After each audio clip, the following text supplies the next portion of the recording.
Hi, Darren Mangum here, securities lawyer with the law firm of Mangum and Associates. Hope you're well. Happy New Year to everyone. I guess whenever you're watching this video, it could be a Happy New Year for you, hopefully. Um, Wanted to jump on, talk about the outlook for cryptocurrency for 2024. Um, as you know, on this YouTube channel, I've been on here a long time talking about cryptocurrency. We do a lot of tokenized offerings, tokenized assets, digital assets, different kinds of blockchain related projects. And of course, again, depending on how Bitcoin's doing, and I mean, it's been a roller coaster. I mean, very much up and down, all across the board. And obviously, some of the impact is not only the markets, but also the impact of enforcement, the SEC. This year, 2024, is going to be a very significant year. We've got some blockbuster cases that are pending right now with the SEC and the federal courts, and obviously we've been following that for a long time. And it appears that the SEC has shifted its focus, its enforcement, and not, in the early days, they would just go after really small startups because they were kind of easy pickings, right? And they didn't have the resources to defend themselves. And so they got a lot of people just to roll over and, plead guilty and, plead to fines and all that. By contrast, the SEC has shifted its focus to the exchanges, right? The Binance case, Coinbase case, and then of course the Ripple case is ongoing, and we'll talk about that in a minute. But the Coinbase case and the Binance cases, those are the critical ones that are being litigated currently.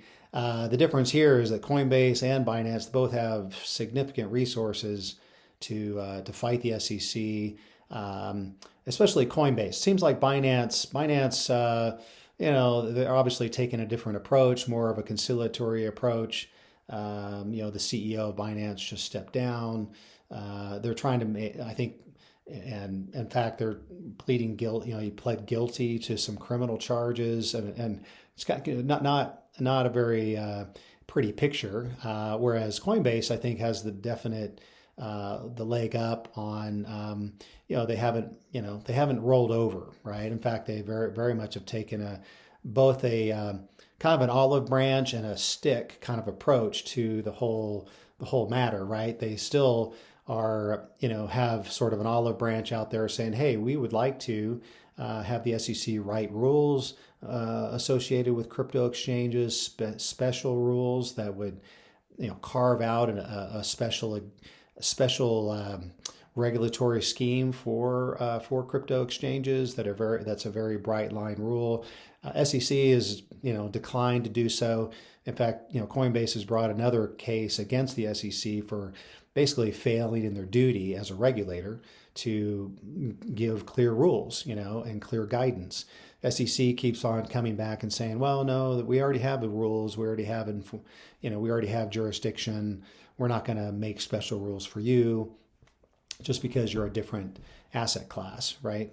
So they still maintain that all crypto, except for very limited exceptions, are all crypto is securities, all tokenized asset are securities.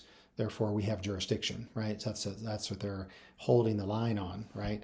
The good news is that Coinbase has the resources and I think the position to really push the SEC to. It's not without risk. The SEC it's possible they may lose some of these cases. It used to be, SEC is a slam dunk, they're going to win regardless, judges, but a lot more increasingly, and judges are taking a more skeptical approach and saying, you know what, I think, crypto is not going anywhere. It's part of our economy. Lots of investors like it. Obviously it has issues regarding privacy and all that kind of thing. But, as far as a medium of exchange for the future, I think it's a given that it's going to be around for a long time. So And in fact, the Ripple case, which I'm glad to admit that when I'm wrong, I thought Ripple. I mean, I've been talking about Ripple on this YouTube channel for a long time. The Ripple case is ongoing, and I think I sent out an update, a few months back on the win that they basically, the judge kind of split the baby and said, hey, I think, we think that. Maybe before they started trading, they were securities, but after they started trading, they're not securities. And if they're not securities after they started trading, well, that just goes to you can take that precedent now and apply it to the Coinbase case, which is what they're doing. They're saying, hey, look, this judge agreed with us that hey, these after they've stopped being an investment contract. Now that they're an actual tangible, or I guess, a digital asset, now they're really not securities anymore. They should be treated differently, and they weren't. And the judge agreed with them in that Ripple case, right, which has a big impact on potentially the Coinbase case and also the Binance case, right? And so, as a private. Most of our clients are private issuers. They're not exchanges. Again, most people that think about setting up an exchange after they see maybe what's going on with Coinbase and Binance, it's like, hey, maybe we want to sit back and wait and see how these pan out before we just jump out there and start our own exchange. I think that's a good approach. Again, most of our clients are not setting up exchanges. They're issuing new tokens or tokenized assets, and so. A lot of people, are just continuing to do that. Again, the rules are pretty clear. Hey, as long as you provide full disclosure, that's really what the SEC cares about. And we obviously do that all the time. We're happy to put together a fully compliant, tokenized offering under, again, Regulation D or Regulation Crowdfunding, or even a public offering. And the SEC doesn't have any issues with that. As long as you provide full disclosure. Really, they go after the people you see in the news, or people that didn't consult with a securities attorney ahead of time, and that's where they run into issues. So. Again, literally, the jury is still out on a lot of these cases, and of course, we'll be continuing to follow them very closely in the coming year.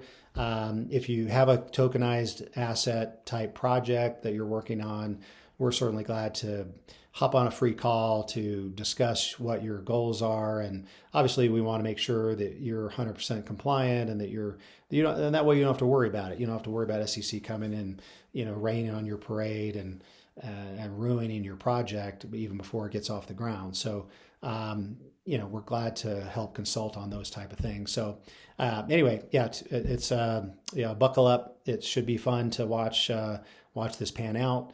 But in the meantime, while these cases play out, it really doesn't have an impact on individual tokenized asset issuers. That's something that could be done today with relative confidence, without worry. So anyway, but thanks for watching this YouTube channel. Again, if you like this content, please feel free to like, share, and subscribe. And we'll see you on the next video.